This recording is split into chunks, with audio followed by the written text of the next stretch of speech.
So, is he going to come up there? Is he starting?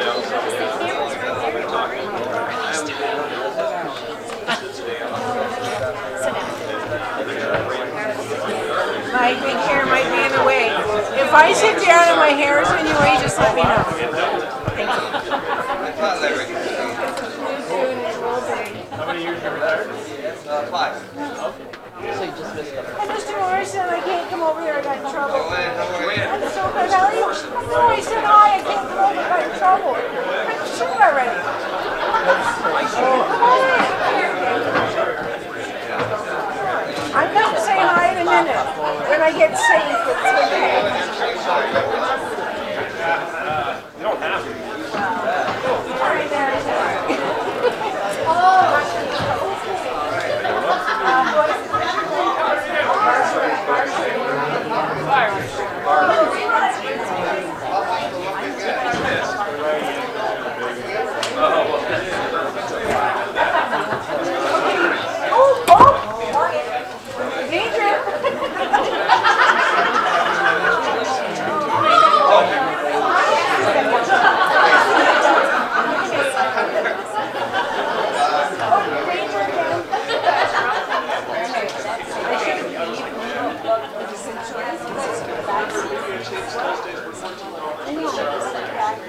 I know, I'm just trying to find the best episode plan. I jumped around. I want to drink the water.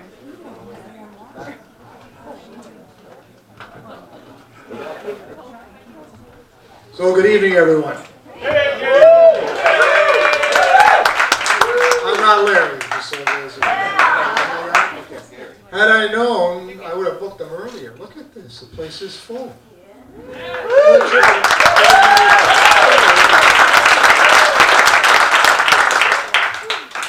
Well, we've been trying to, we have been doing, we've been running monthly comedy nights, and so when Larry said that this was his 30th year, I thought, well, here's the Iron Man of stand-up comedy. My God.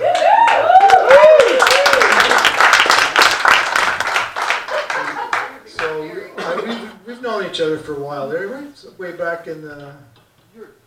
Oh yeah, Stardust on Duke, when I had that, Larry would hang out there. Why were you hanging out there? I don't know. Because it was like New York City. Oh, okay. That's right. It was great. It was great. I actually don't really know him. He was a guy that just sat there. Anyway, but I've gotten to know him, and what a great guy, you know. And so this being his, we want to make this 30th anniversary special, and you have made it special. We'll give yourselves a round of applause one more time. So last Friday of every month is when we have the hilarious comedy show, and this one being the special one. So usually it's best just to stop talking and get on with the show. So I'm going to do that, and I have to run back up there because I'm also the sound man as well. MC, I'm the artistic director of the Pearl Company. I don't do parking anymore. One of my neighbors has taken that job over, so, Yes, thank which you. is great. So I guess I was wanting to be a stand-up comic, right? Maybe I just stand. Well, no, forget it. Okay, so let's go down with the show and welcome Larry. And no, don't move until I get up there because I'm going to start your music. Oh, just one. Okay, all right, go ahead. Okay, bye. See you later. Bye. Bye.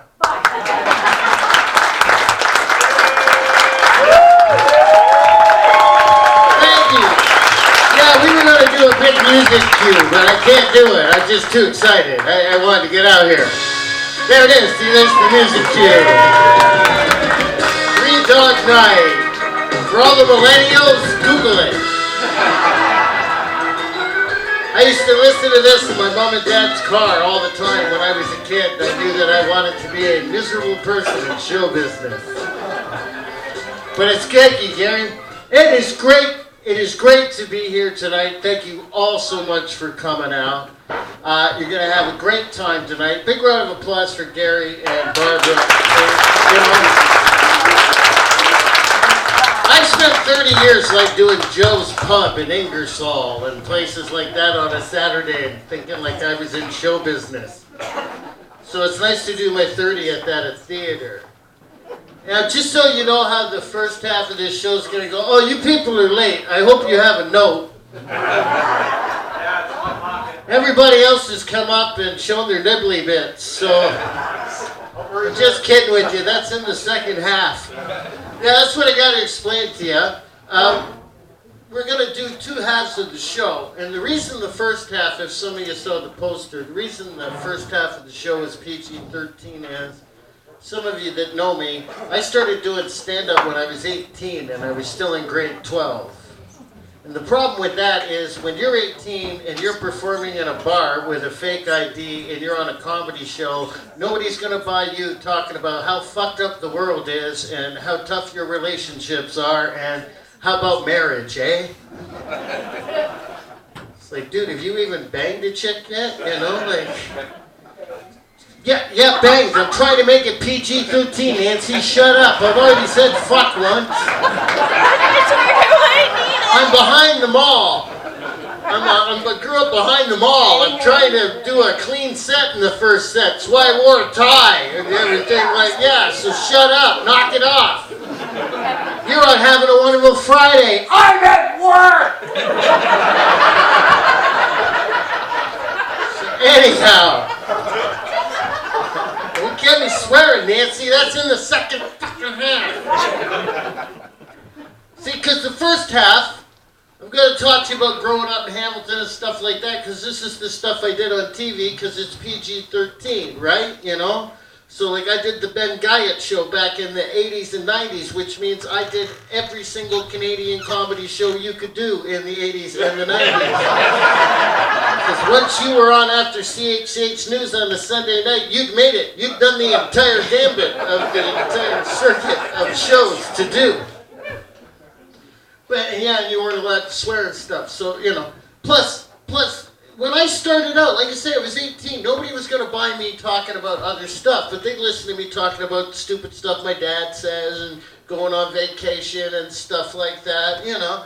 And what's weird for me is being in comedy 30 years is I have to be around millennial comics now. These kids who wear their sneakers and a hoodie and they stand up there and mumble at you. Yeah, and like they grew up too good, cause well I could see the millennial kid. It's March. It's the first nice day we've had out, but you're all bundled up like fucking the Nuke of the North over there.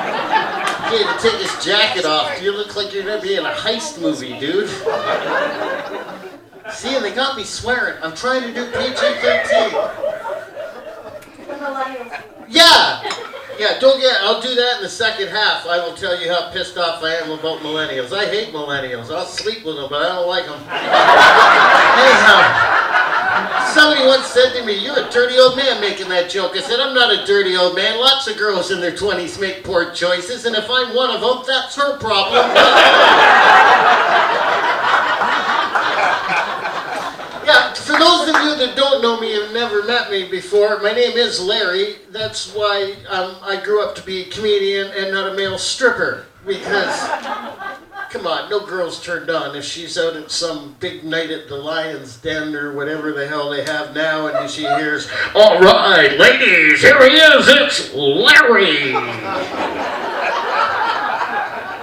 Sucks. I looked up my name in the baby book. You know what it is? I looked it up. It says Larry, the Latin word for the sound a duck makes when it's choking. If you don't believe me, you go ahead and choke a duck, all right? It'll go, Larry, Larry, Larry. You choke a chicken, it'll go, And that's not a dirty joke. I'm trying to do PG-13. That's only a dirty joke in Dunville. And I'm allowed to make fun of Dunville. I spent a year there one night, so that's where my parents had our trailer growing up. Yeah, man. When 40 minutes, when you're like 9 or 10 years old, they remember that? When 40 minutes in a car felt like you were going to Alaska? Yeah, and that's what I was going to say. Millennials don't get it. When we were kids and we went on holidays, you know what you had in the back seat? Kids nowadays, they got gaming systems, they can watch a DVD, they can go on their phones. You know what you had in 1977 when I was 11 years old? An Archie's Digest with 3 pages missing. That's what you had. And you had parents in a non-air-conditioned Dodge Esmond station wagon because nobody had come up with the minivan yet. No, they'd come up with a torture device called the station wagon. And what the problem was it was supposed to bring our family together. I knew that because I asked my dad once. I was like, Dad, why do we have to go on holidays? He took me aside, nicely said, "Because your mother wants us to do things as a fucking family! So you're gonna get in that car, we're going to go and park, and you're gonna have a good time! You're all going on holiday." They would get us in the car. This is the closest I had ever seen my mother and father come to divorce, was taking us on a holiday in the car. Because this was before GPS. Yeah, I don't like GPS, man. That messed me up. My buddy had one of them TomTom GPS things, right? But they don't, like, update it. So I smoked a joint and I'm sitting beside him in the passenger seat and he pulled onto the Red Hill Expressway, but that hadn't been programmed into his TomTom yet. And I'm looking around seeing traffic and overpasses and underpasses, but I'm looking at that car and we're in Narnia. I'm like, dude, you better move. We're going to hit a creek and a tree here. Anyhow, my dad, I can't get off topic because I got that AC/DC thing where you can't pay attention. Shut up, Nancy. I know it's not called that, all right? I call it that so I can remember what it's called. Because what the hell? It's a disorder where you're hyper, can't concentrate and remember shit, but they give it 4 letters. It's like the guy who invented the word stutter. Yeah, put an ST start and 2 T's in the middle. Watch him try and say that. Check it out over here. You know, people speak like this. We're going to call that a lisp. Lisp, you can't even say it without having one.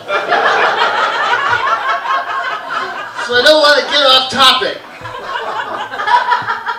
So my dad would give my mom a map.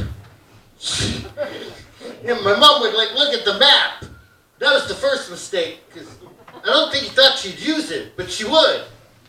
And then she would turn to my dad and she'd go, "Earl?" Because my parents' names are Earl and Joyce. When I did the Spectator interview, and they asked me, "What's your mom and dad's name?" I went, "Earl and Joyce." He snickered, and I went, "Yeah, don't that sound like people you play euchre with?" "Oh yeah, Earl and Joyce and Blanche and Henry." "How about Bob and Carol?" "Too boring." So, that's right, Bob and Carol's not as exciting as Earl and Joyce. Don't snicker at me and repeat my joke. All right. Try to be a professional and do an actual routine, unlike the second half, where I'm just going to get high and jump around and go, "Hey, here's something else I thought." Okay? Oh, vacations with my parents. So my dad would give my mom the map. My mom would turn to my dad and she'd go, "Earl, we're lost. We're lost. We're lost, we're lost, we're lost, we're lost, we're lost. I told you to take a turn back there. You're supposed to take a turn back there. You didn't take the turn back there." "Shut up. I know where we're going." "Well, we're lost. We're lost. You were supposed to take the turn back there, and you didn't take the turn. You don't even know where you are now." "I know where we're going. I'm taking a shortcut." "Honey, we don't get to Muskoka through Wisconsin." "Shut up. The kids like cheese. We'll go see cheese." So they would get in a fight in the front seat, right? They're getting in a fight in the front seat. What used to crack me up was the fight could end, because my dad would finally say what my mom wanted him to admit, but then she just couldn't leave it alone. Right? Because my dad would turn to her and go, "That's right! We're lost! Why are we lost? Because Earl's an idiot! I'm a moron!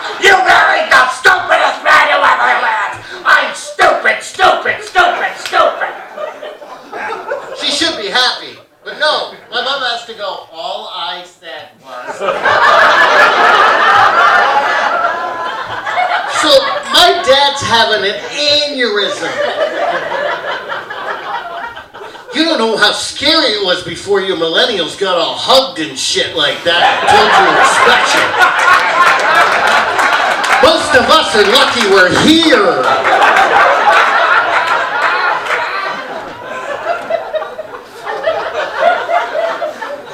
I slid into a base once. I had a bone sticking out of my leg. Did you know what happened? They threw dirt on it and said, walk it off, walk it off.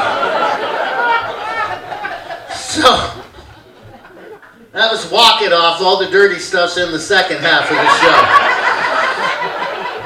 Anyhow, we're in the car. My mom and dad are close to divorcing. Are we behaving in the back seat, me and my brother and sister? There's me, Barb, and Dave in the back seat, driving up north. My dad's losing his mind. My mom's just praying to God we shut up.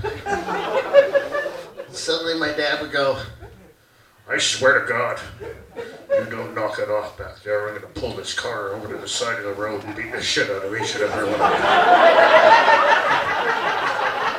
Well, we're not scared. We're too busy playing the only game you can play when you're a kid when you're that age, because we don't have, well, she's already laughing, knows it's coming.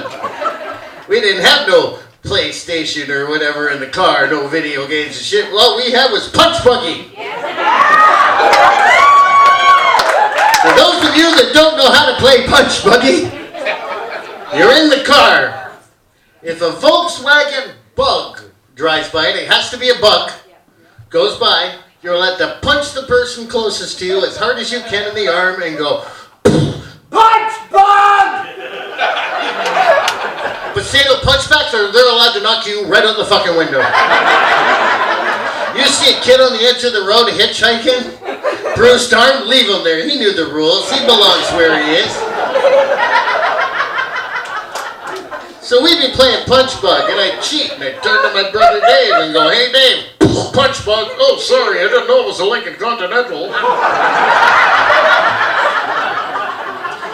So we start wailing on each other on the back seat, and of course my sister doesn't sit there and be quiet. She keeps getting angry because Dave has moved into her section of the back seat. Oh yeah, that's what girls are like at that age. He is in my section, Mom! So it's chaos in the back seat. First thing my dad tries to do is he tries to hit us from the front seat while driving. Right? He's like, knock it off back there, you little bastard! I got you now! Now I'm not stupid. You know where I'm sitting. Right behind my dad. I'm in that buffer zone where he can't reach. It's science. He can't reach Barb, but poor Dave's in the middle like a speed bag. I'm hanging my head out the window going, you hit like a girl! Come on, fat boy, put some spin into it! Then my dad would say again, I swear to God, I'm gonna pull this car to the side of the road. Well, we're not scared. He's not gonna pull over. Really? Until you hear the scariest noise you'll ever hear as a child. Yeah, man, right? The sound of gravel under tires. Everything's great till you hear. And then 10-year-old Larry's like, oh shit, we're dead! Oh, we're dead! Oh, I said shit, now he's gonna hit me harder than everybody else. I said shoot, Dad, I said shoot, I said shoot, I said shoot, I said shoot. My dad's like, fine, get out of the car. I'm going to beat the shit out of all three of you. And he'd lie, I'm telling you, dude, it was brutal. That's why us older people can't stand you people. Did you spill your milk? Let me give you a hug. What the hell? I got 2 weeks in my room. So anyhow, my dad Dad pulls us over to the side of the road. He gets all three of us out of the car. My mom's in the car, and she's doing like a silent movie. You can see her in the window of the car going...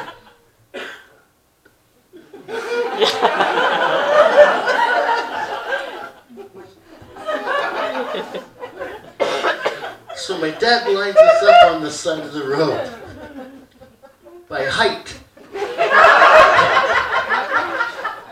Because he just wants to, he's not going to beat us. He just wants to give us all a quick cuff in the head. So we sit in the car and go, right?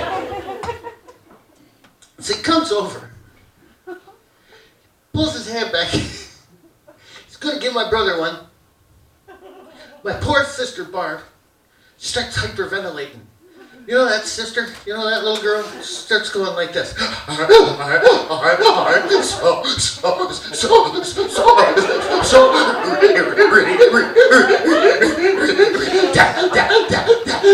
stop. I think no wonder where Dad hit her. Probably thought she was stuck. Yeah. He turns to Dave and he's like, now, I lose it. At that moment, two things can happen to you when you're 10, and you're scared shitless. You will either start crying or laughing at the worst moment of your entire life. You shouldn't fucking laugh at all. Nothing funny here. He looks at Dave suddenly. I'm like...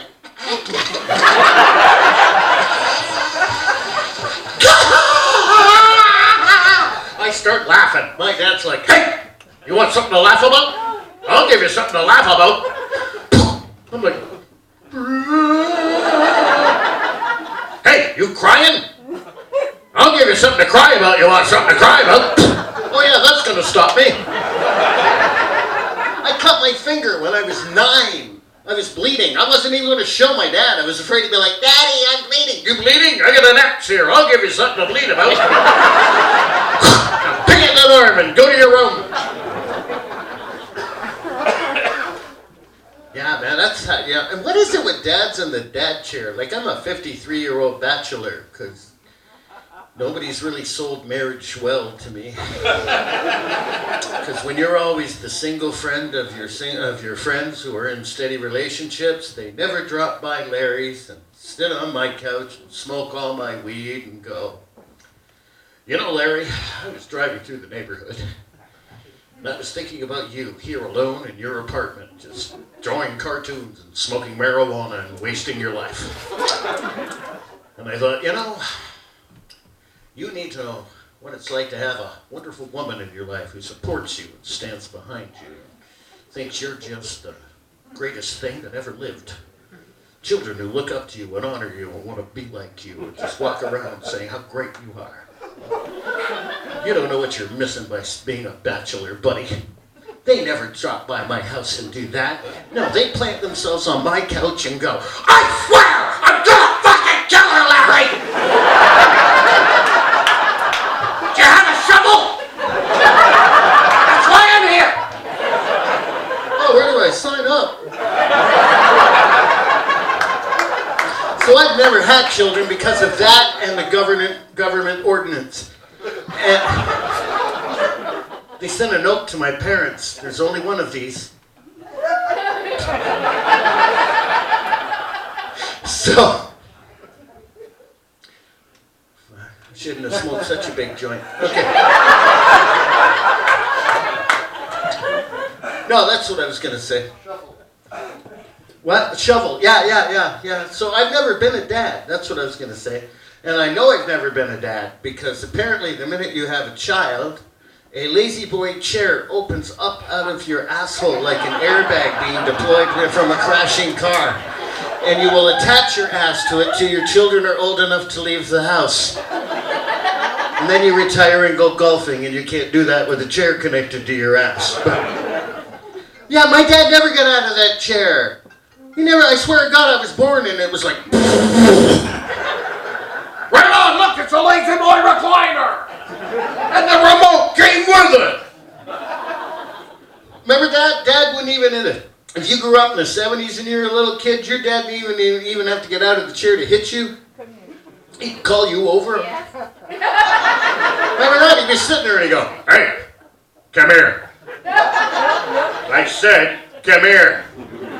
You're a dumb kid. You know what's coming, but what do? Here I come, Dad. What'd you hit me for? Because you're an idiot. What the fuck you come over for? I can't chase you around the house, Larry. There's a chair connected to my ass. Why do you think I called you? You're just stupid. Get out of my sight. And I also know I never got to be a dad because my pants always fit. And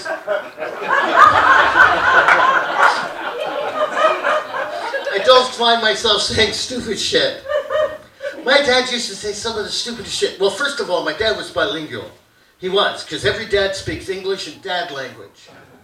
You all know what dad language is. That's that language your dad speaks when he's so angry with you, there's a vein in his forehead cutting off the English to his mouth. So it just comes out as angry gibberish. Right, like me and my brother doing golf club sword fights in the backyard on Stapleton in the backyard. And my dad jumping out on the back porch and going, "What the? Jacob! What would you?" It's like, "What, Dad? You sound like Scooby-Doo." My dad used to pull stupid, he used to say all kinds of stupid shit. All dads do, right? But my dad just pulled this one. "Just who the hell do you think you are?" "What are you, Dad? Senile? I'm your son, Larry." "Remember me, Larry? Come on, Dad, you can do it." Larry. That must be weird in a Hindu house, eh? "Just who the hell do you think you are?" "Well, I am one with the universe, Papa. I am you and you are me, and we are all just living here together. Cuckoo, cuckoo, cuckoo, cuckoo."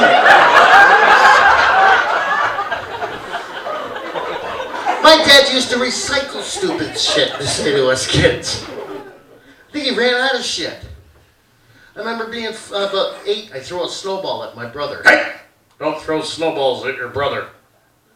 A buddy of mine in high school lost an eye that way, Larry." I'm hopping trains behind the Center Mall, because that's what you do when you live behind the Center Mall. "Hey, don't be hopping those trains. Buddy of mine in high school lost a leg that way." I got my arm hanging out the car window, just like my dad.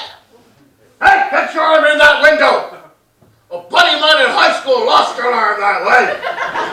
I got to thinking, what kind of a loser was my dad hanging around with in high school? You know, it must be like, "Hey, want to play some baseball? Wait for me, guys."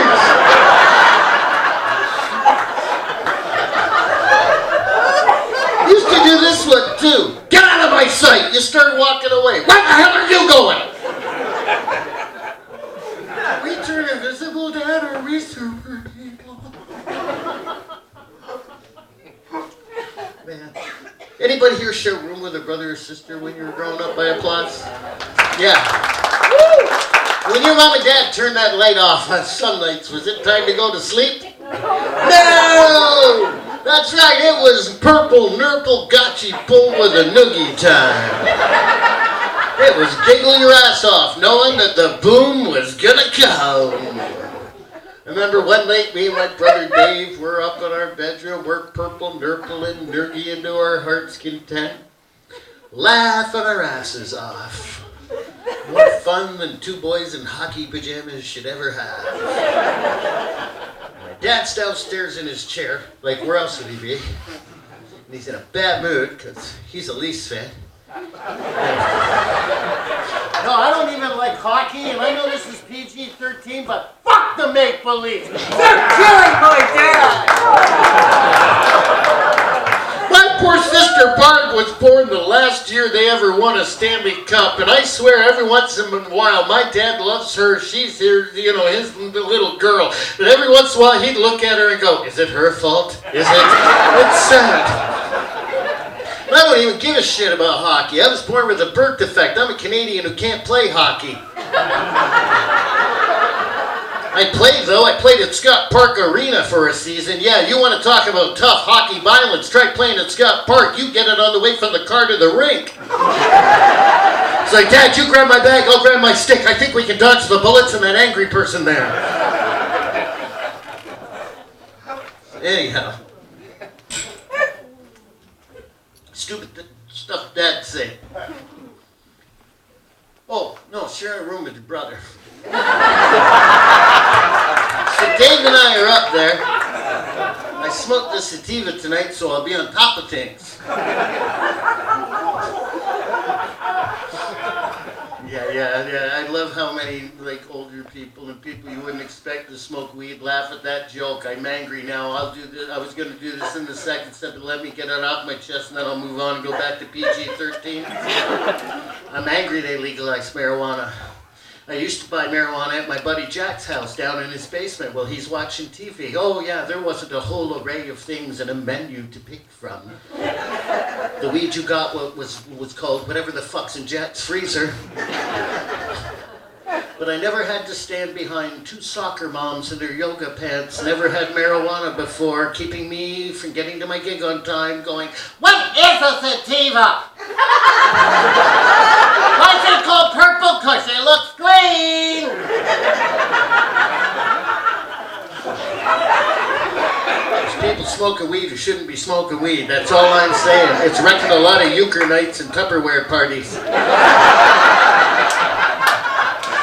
So I shared a room with my brother Dave. We're purple, nurpling, noogieing to our heart's content, having a great time. My dad's downstairs in his chair, and he yells, "Hey!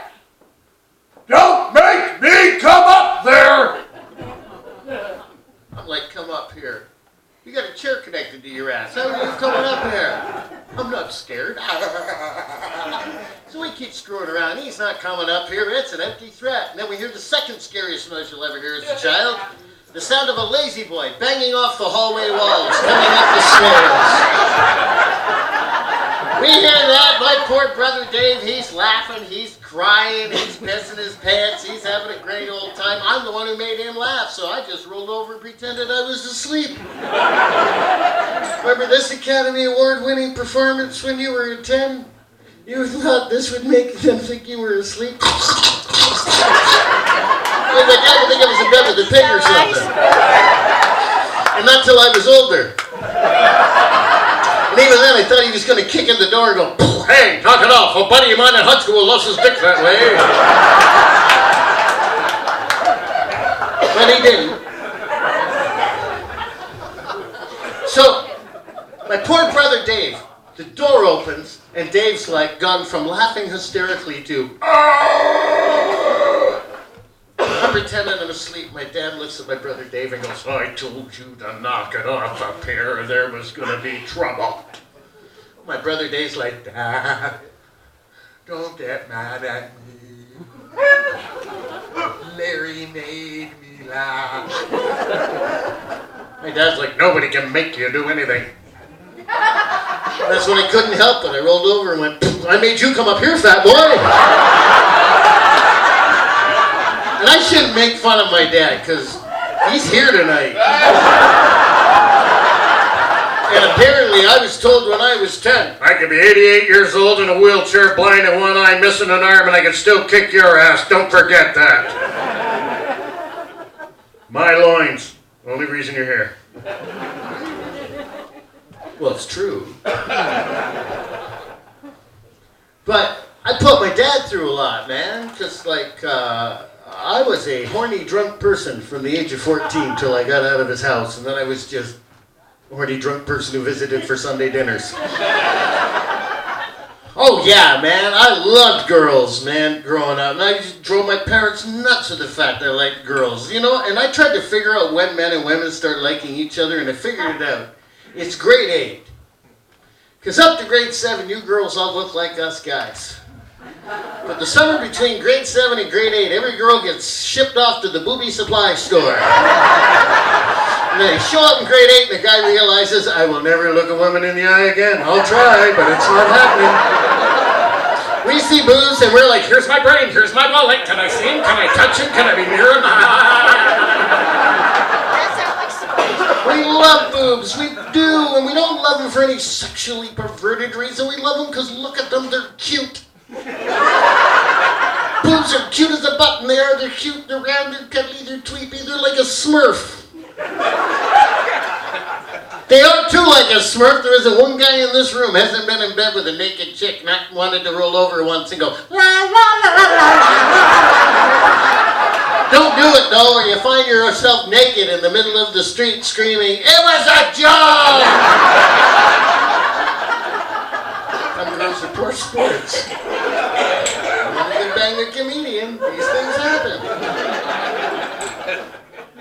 Oh yeah, girls know that men love boobs. That's why they wear brasiers. It's not for support. It's so that when you're like 14 or 15 and you're going for the boob, there's like an entire obstacle course for your hand. Oh yeah, some girls had the little latch in the front so you couldn't be sneaky about it. And just go, ooh, I accidentally undid those 18 clasps at the back of the shirt there. My dad's Houdini. Where they had the one they did up in the front, so if you wanted those boobs, you had to go, "Yes, I want them!" Because you couldn't be sneaky, especially if the girl had big boobs, because you couldn't get into that class, right? It'd be like...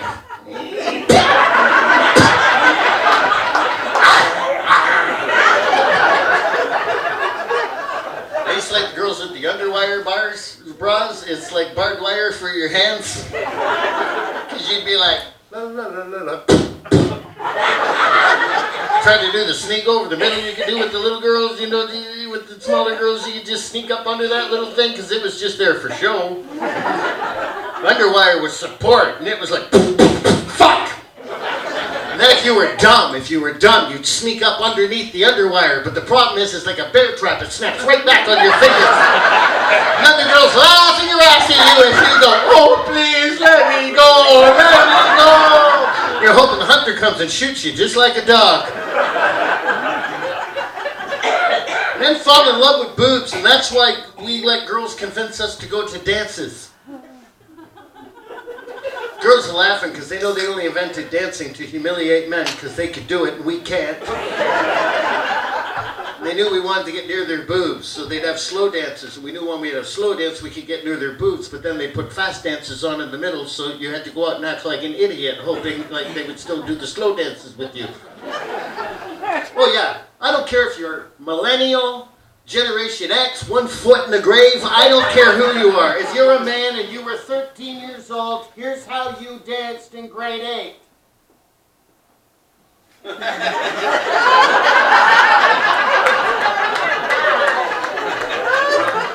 Unless you're on the hockey team, like my brother Dave. Then you dance like somebody nail gunned your feet to the floor. Right? You dance like this, these guys. Every Delta dance there with their dress shirt under a hockey shirt. The only dance every man here could do the Macarena. That's the only dance we could do, because all the Macarena is a drunk guy looking for his keys. It is, Macarena's just a drunk guy looking for his keys, right? It's like, oh, I have to demonstrate it, I'm in a theater.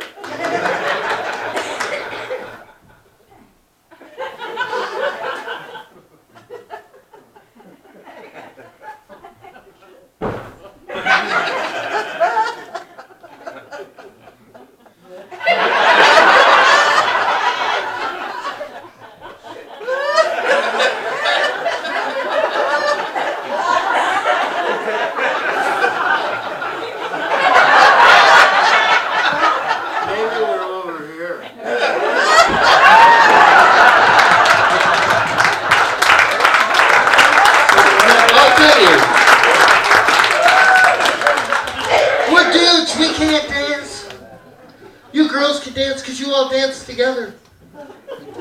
Men don't dance together. High school dance, we stand against the back wall and play air guitar. That's all we do. We don't know how to dance. You girls are all there in your little groups together. Because even when you get older, I used to see you in bars. I still see women in bars. It cracks me up. The DJ will play it on put on one particular song. 3 different women who know each other in different parts of the place will just out of nowhere stop, like deers that just heard a fucking twig snap in the woods. And then they'll go, ah! It's the scream of the BFF. Every flock has their own frequency. So they'll go, ah! So all three of them know that song's on, and all three of them can run towards each other on the dance floor. They're like they're Laura Ingalls on the end of Little House on the Prairie, screaming, "It's our song! It's our song." Girls' friendships have, like, theme songs. Guys' friendships have a beer commercial and a piss break. Like, you'll never see a guy at a wedding go, yeah, we're going hunting this weekend. Just got myself a new gun! Yeah! Oh, hold on a minute. Is that Shania Twain's Who's Better, Your Boots Been Under? Frank! Wally! Ted! It's our song! It's never gonna happen. Well, women threw dances, because they knew we wanted to get near their boobs. I went to Delta High School, the holding cell for Millhaven.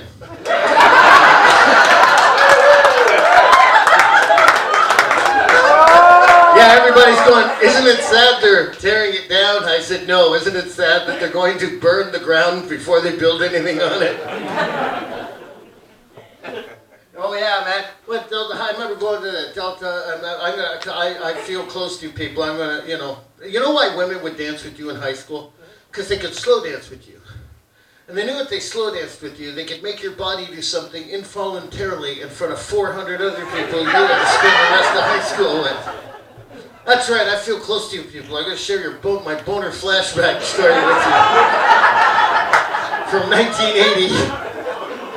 Happened to me, 1980 spring fling. I was feeling particularly charming. And on my North Star Earth shoes. Oh, you thought Uggs are ugly. You should have seen North Star Earth shoes. Oh yeah, man, I had on my bell-bottom Levi's cords.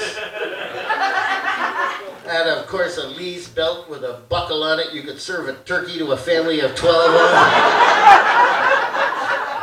on. Lime green comb sticking out of my back pocket. Great big lime green plastic comb. Shut up, I had hair then.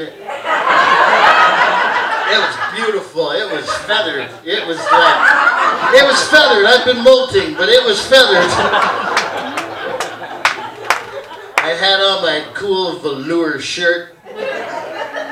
Oh yeah, velour shirts, man, velour. It was like wearing poor man's velvet. With a collar that came up to here. You'd come in the gym, they had a guy there with landing lights for our shirts.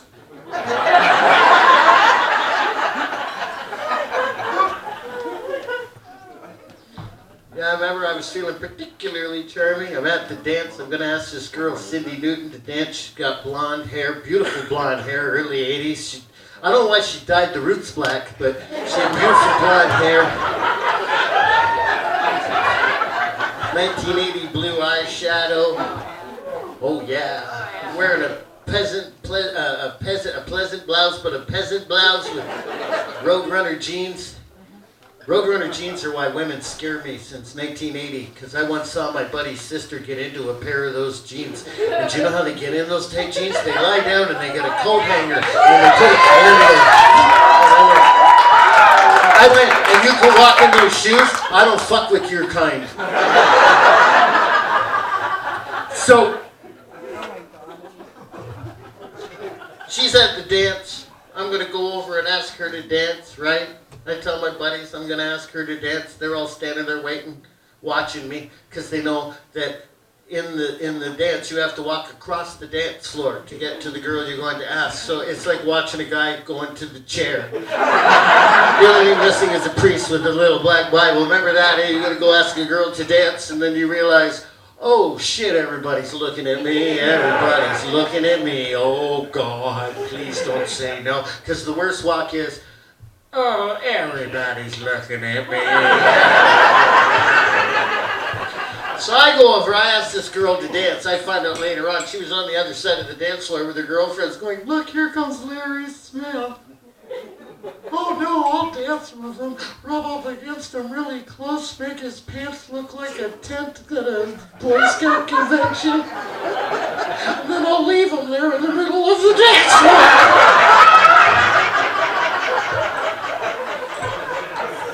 So I'm out there with her, dancing with her, last dance of the night, Stairway to Heaven. Yeah, because back in the day, And by the way, if you're in your 20s, you are not allowed to say back in the day. I'm doing this half PG-13, but fuck off. we're allowed to say back in the day. You can say a minute ago.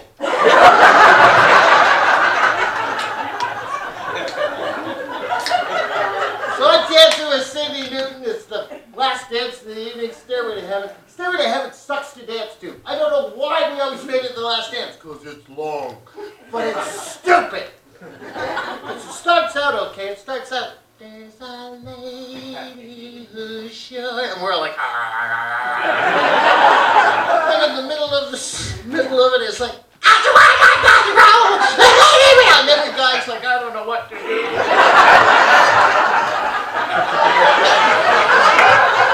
You look over, your buddy's no help. He's like,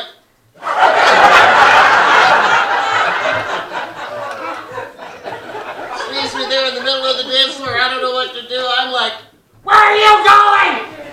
I don't know how the hell it got here. all right, everybody, back up. I got had a buddy lose an eye this way in high school.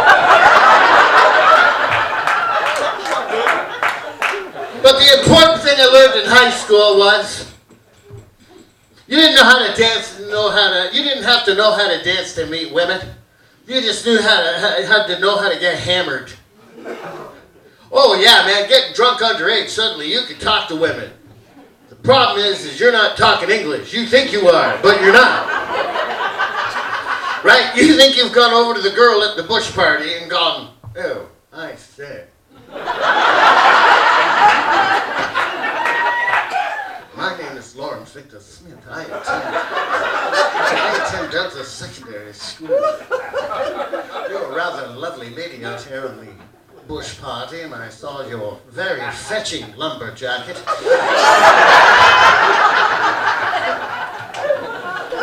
And the cigarette you were smoking. North End? I thought so.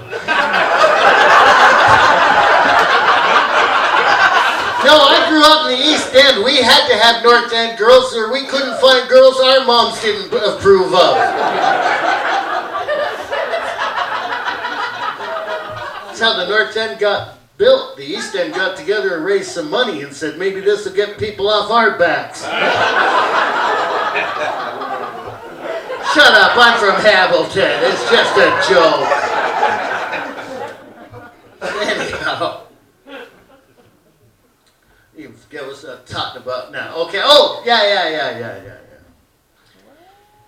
Oh, you're rather fetching. With a cigarette and lumber jacket. I was wondering perhaps if you might wish to join me and observe this game of caps over yonder. That's what the guy thinks he said. Here's what the girl sees.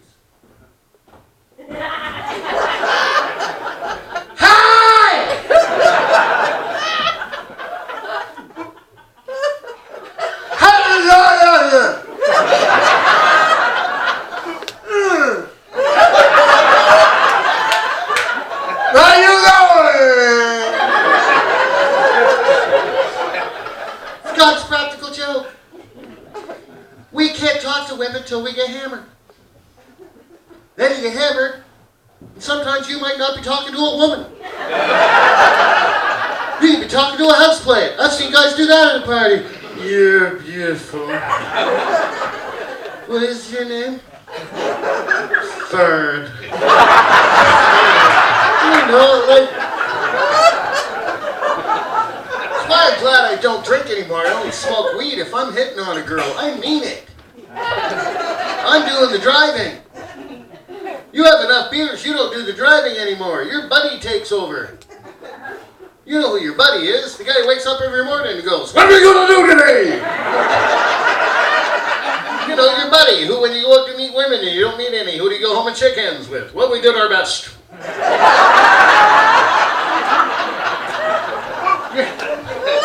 Your buddy, when you're young, drunk, and stupid in your teens and 20s, your buddy takes over and goes, shut up, find me something.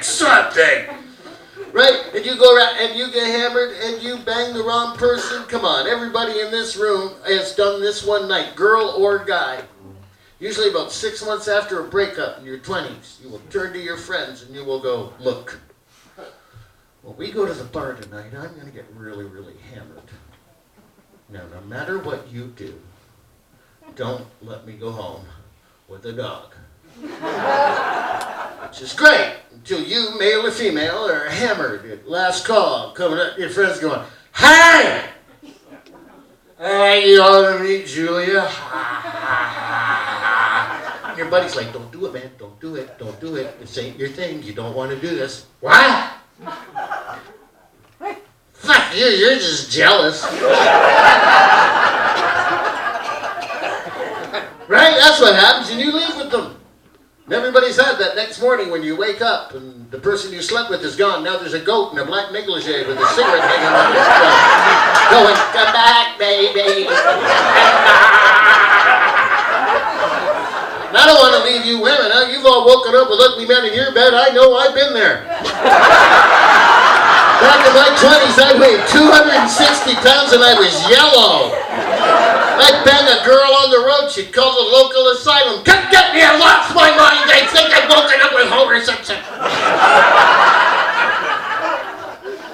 Well, I've started swearing too much. So we're going to go into the second half of the show. I'm going to give you an intermission, but before I give you the intermission, there's one joke that if I don't do it for one friend, they're going to kill me. So I'm going to quickly do this joke, and then we're going to take a break. And by the way, I don't drink, so you can't buy me a drink, but I'd be more than happy to go outside and smell out my clothes. Yeah, it's legal now. Yeah. No, it's not, yeah. I used to come into bars and my buddies, because they don't drink anymore, I'd go up and smoke a joint and they'd come in the bar and they'd go, oh, geez, Larry, you can't smoke a joint, come in the bar, you just smell like marijuana. And I'm like, well, dude, you wear the cologne that gets the women you want, I'll wear the cologne that gets the women I want, you know. People go, how come you're so skinny? Wouldn't you get the munchies and be fat? And I'm like, you're an idiot. Stone people get the munchies. We don't make food. You get the munchies. Yeah, you sit in a chair going, I'd really like a turkey. I wish I knew how to cook one. I love egg salad sandwiches. I'd have to go in and have to boil an egg and have to do can't chocolate bar? I'd have walked to the store. I'm good. Where's the bomb? This is one of my favorite old jokes. And this joke with a t-shirt. Yeah! Fucking right. Yeah. This is how you know that not only have I suffered because I've done comedy for 30 years in Canada full time, but I've been a fan of the Ticats since 1966 when I came out of the womb. The nurse slapped my ass and another nurse whispered in my ear, the woman who did that is an Argonauts fan. That's what happens when you're born in Hamilton. At least at St. Joe's Hospital, where me and my sister Barb were born, we were allowed to be born in a Saints Hospital, because unlike my brother, who was born at Henderson,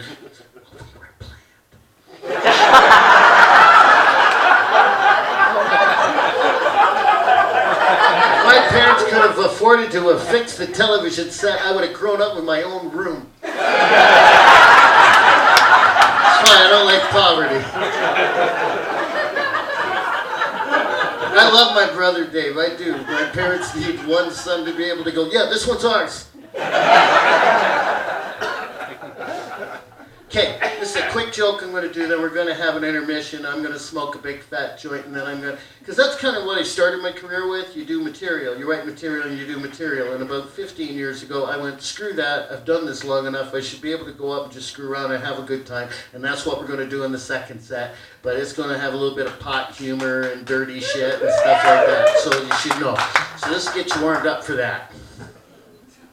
This is a joke about a Newfie and a guy from Ontario, and the guy from Ontario is dumber than the guy from Newfoundland, so you may want to write this joke down because it's in the National Museum. It's the only joke where the Newfie is the smart guy.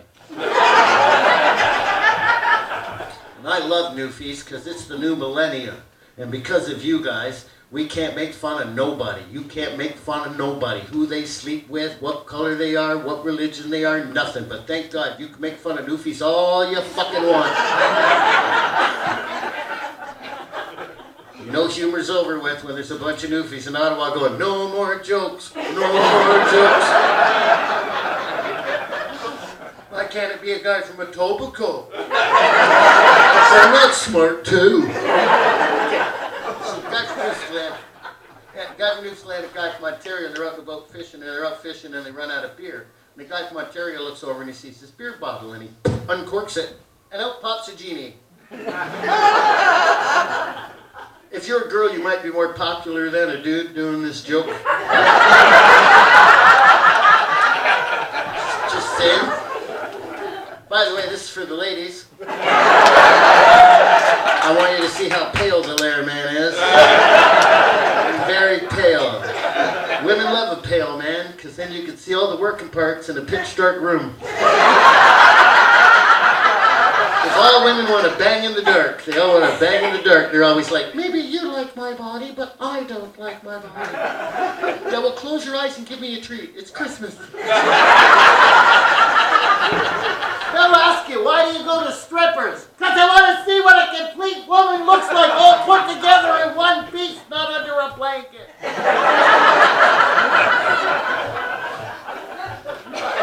I lived with a girl for a bit. That cured me of that. I found out after a while the sex ain't no fun. When you first move in, you're banging on the stairs, banging on the coffee table, in the hallway, and then eventually sex becomes, if she's still in a good mood after the news tonight and you take a shower and can find her under the 18 quilts and 97 pillows on the bed in the pitch black room, you might get some.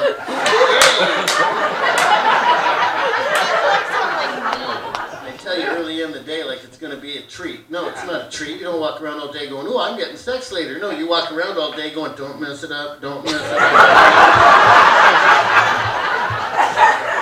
So, okay, Gary's like, geez, Larry, you said 2 halves. Get out with the joke. We don't serve breakfast at the Pearl. Okay.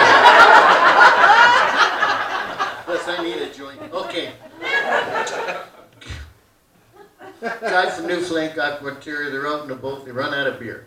Guy from Ontario uncorks the bottle, out pops the genie. And the genie says, I am the genie of the lamp, and I shall grant you one wish. And the guy from Ontario's like, okay, like that blows, eh? Because like that ain't right, like I know. It's supposed to be like at least 3 wishes, eh, bud? Ford cutbacks, 1 wish.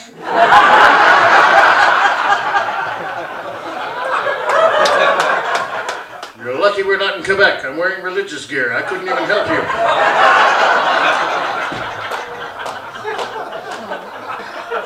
Pot helps you right on the spot. So he goes, okay, 1 wish. All right, like we're out of beer, eh? So like, why don't you like turn the whole lake into beer? And the genie goes, sure. Put them together and what do you get? The whole lake is turned into brew. Turns the whole lake into beer.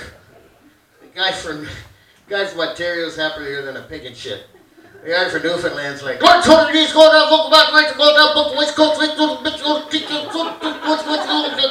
idiot! The guy from Ontario's like, okay, 1, I don't speak French. And 2, well, fuck, I do speak French. Sorry. A, I don't speak French.